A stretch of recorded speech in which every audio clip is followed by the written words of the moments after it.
last week, I guess it was Wednesday or Thursday, Luke, when we last visited, maybe whenever it was, doesn't matter, about the importance of this past weekend series. Going to Old Dominion, who was at the time tied for first place in the Sun Belt at 7-2. Golden Eagles go up there. It was a busy week, quick turnaround, travel involved. Weather didn't cooperate that much, some tough conditions. And Southern Miss gets 2 out of 3. Man, that was a good weekend for Scott Berry and the Golden Eagles. It really was. They faced on Thursday Blake Morgan, who shut them down last year, and they did enough to win. Tanner Hall is being Tanner Hall. I mean, just got named Sun Belt Pitcher of the Week. Phenomenal. Came back on Saturday, or on Saturday game one, because Friday got rained out, and got behind early, scrapped, and ended up losing that one by 1, and then really just pounded the baseball in game 2 of the doubleheader. Billy Oldham looked good, got into trouble late, but Golden Eagles did in this series what they really haven't done so far this year. They got a bunch of multi-base hits. 10 of the 20 runs that they got were with 2 outs, which is, of the RBIs. They scored more than 20. But we're with 2 outs. They hit the ball, the guys on base. They hit the ball in clutch situations. And, it never got above 50 degrees on Saturday. It was raining the whole time.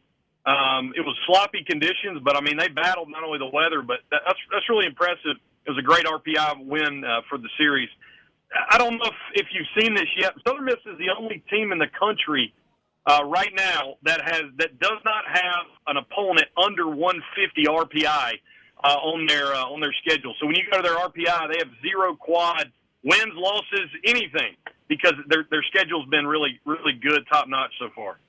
Yeah, that's fantastic, and it's going to pay dividends. And we've talked a lot about roadmap to the postseason for Mississippi State and for Ole Miss, right? Because of the hole that they have dug for themselves and the fact that the margin for error is really small. Southern Miss has got way more margin for error, and it's because of exactly what you just talked about, right? They've played a good schedule. It's not one of those years where there's a bad loss or a couple of bad losses mixed in, and there's nobody on the schedule to really pull that RPI down, even as they just continue to play through the conference slate. So in terms of the roadmap, it's just play good baseball, right? It is, and I think Southern Miss fans are having to adjust to, especially on the road. A series win in the Sun Belt is quality now. And where, only used to having maybe 4 teams in the top 100, the Sun Belt's been hovering around 8 or 9. Now they've got 7. But you look down the stretch, believe it or not, like Tulane is going to be one of those teams that you don't want to lose to, because that might be an RPI, killer. They got them twice on the series, on the schedule. But next week you got Coastal. James Madison's in the top 150, and then you'll close out the season with Lafayette. So it's a different mindset. Part of being in what we all think is a better baseball conference. Series wins are the way to go. You just keep racking up victories, and again, tonight a great opportunity against a top 25 RPI team in Alabama. I don't have the schedule pulled up in front of me, and I don't remember. Is the Coastal Carolina series on the road, or is that in Hattiesburg? It's in Conway. Okay.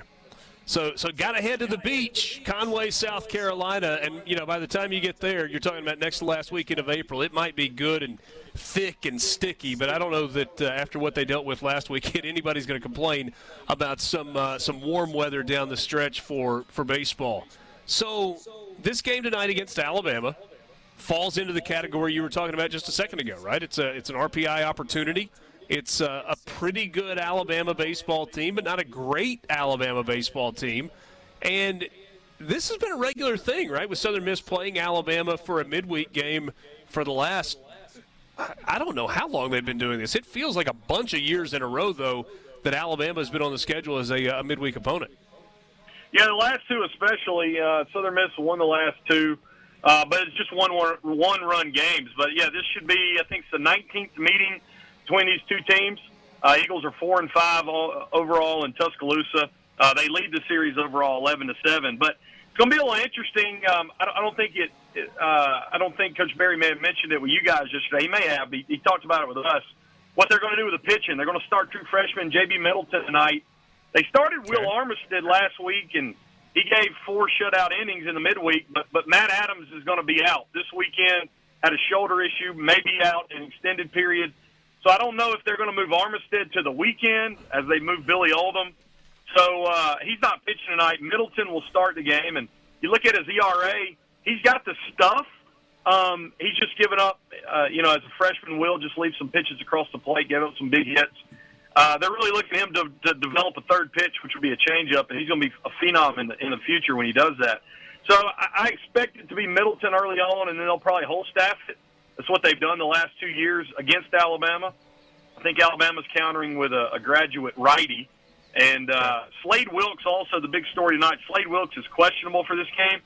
Guys, he's batting, his OPS right now is over 1,200 this year. And, of course, all the power numbers with Slade. He got hit on the hand, no broken bones, but he's questionable for tonight. But against the righty, that DH will either be manned by Ewing or Tate Parker. You might even see Rodrigo Montenegro play catcher tonight. All right, so I want to go back to the Matt Adams thing just for a second.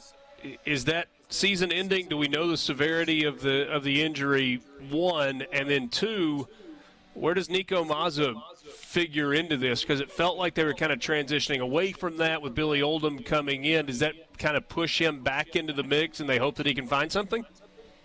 So with Adams, first and foremost, I saw the doctor yesterday. Don't know anything yet. Scott told us on the Eagle Hour. He won't pitch this weekend. Don't know what it looks like going forward. So it's just kind of hold your breath on Matt Adams.